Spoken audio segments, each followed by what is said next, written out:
लांथोकचरी अतई लमदमगी पोथोक का चांगलमनबदा लमजनिंगाई ओइबा fun chips north eastern region दा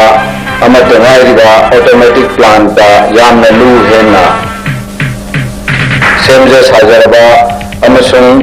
मियामना हेना सखंबिरबा लिपसिप की खुलोल फन चिप्स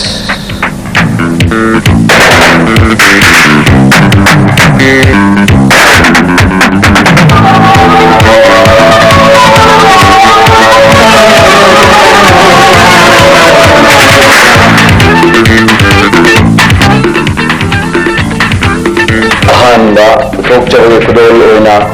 फन चिप्स आलू चिप की पैकेट अमा लेबदा बॉल पेन अमा लेना फंगीगनी लोनना फन चिप्स की पैकेट मनुंगा लकी गिफ्ट कूपन थेंगबिरबदी Bajaj Sunny camera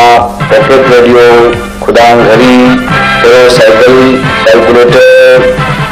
shopping bag अमसुंग अनांगी सानापोत कया लेमना फंगीगनी Eikhoige industries Chaokhatnaba Hotnabada Eramdamge pothok Sijinabiyu